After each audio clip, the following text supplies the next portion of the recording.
বন্ধ কারখানা চালুসহ দেশের অর্থনীতি এগিয়ে নিতে সরকার ঘোষিত প্রণোদনা প্যাকেজ এবং নীতির সহায়তা বাস্তবায়নে ধীর গতিতে হতাশ উদ্যোক্তারা। আইনের অজুহাতে কোনো উদ্যোক্তা যেন ঋণ থেকে বঞ্চিত না হয় সেজন্য কেন্দ্রীয় ব্যাংকের প্রতি আহ্বান জানিয়েছে এফবিসিসিআই। তবে আর্থিক সহায়তা পেতে ব্যাংক ও গ্রাহকের মধ্যে আস্থা বাড়ানোর তাগিদ কেন্দ্রীয় ব্যাংকের। আরও জানাচ্ছেন তৌহিদুর রহমান। অর্থনীতিতে বিরাজমান স্থবিরতা কাটিয়ে তুলতে গত 23 মে 60,000 কোটি টাকার প্রণোদনা প্যাকেজ ঘোষণা করে বাংলাদেশ ব্যাংক, যেখানে 41,000 কোটি টাকা হবে পুনঃ অর্থায়ন তহবিল, যা আসবে তফসিলি ব্যাংক থেকে, আর বাকিটা যোগান দেবে কেন্দ্রীয় ব্যাংক। কিন্তু 29 জুলাই এক প্রজ্ঞাপনে প্রণোদনা প্যাকেজ বা অন্য কোনো নীতি সহায়তা পেতে সংশ্লিষ্ট ব্যাংকের বিরুদ্ধে দায়ের করা সব ধরনের মামলা প্রত্যাহারের শর্ত জুড়ে দেয় কেন্দ্রীয় ব্যাংক।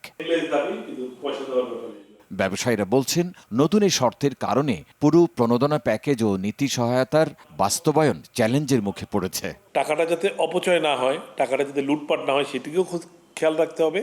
আবার যাতে টাকাটা যাকে আপনি দিতে চাচ্ছেন তার হাতে যেন পৌঁছায়, মানে আইনের বেড়াজালে যেন রাস্তায় কোনো প্রতিবন্ধকতা না হয়। একটা ফ্যাক্টরি 10 বছর চলতেছে, 15 বছর চলতেছে, 20 বছর চলতেছে, এখন আপনি তাকে সহযোগিতা করার হাত বাড়াইছেন। হাত বাড়ায় যদি আপনি আবার তাকে বলেন যে তোমার ওই জায়গা জমি দেওয়া আছে লোনে, এখন এই জামানত তোমাকে আরও জায়গা জমি দিতে হবে, আরও করতে হবে, তাহলে আমরা তোমাকে লোন দেবো, নাহলে দেবো না। তাহলে তো আর এর কাজ হলো না, তাহলে আপনার উদ্দেশ্যটাই বৃথা।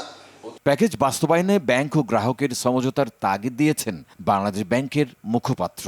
যখন একজন গ্রাহক তার ব্যাংক অথবা কেন্দ্রীয় ব্যাংকের বিরুদ্ধে মামলা দায়ের করেন, তখন এটা সহজে প্রতীয়মান হয় যে তাদের মধ্যে সম্পর্কটা মধুর না।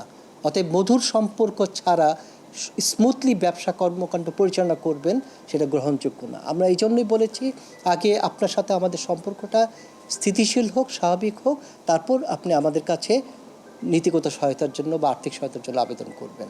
এদিকে দ্রুত সময়ে প্রণোদনা প্যাকেজ বাস্তবায়নের মাধ্যমে এগিয়ে যাবে বলে আশা সোনালী ব্যাংকের প্রধান নির্বাহীর।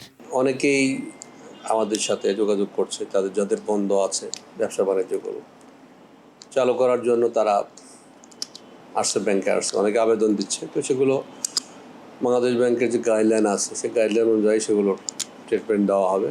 চলতি বছরের জুনে বেসরকারি খাতে ঋণ প্রবৃদ্ধি অর্জিত হয়েছে মাত্র 4.47%। 2022-23 অর্থ বছরে জিডিপিতে বেসরকারি বিনিয়োগ ছিল 24.18%। গত অর্থ বছর শেষে তা কমে দাঁড়িয়েছে মাত্র 21.53%।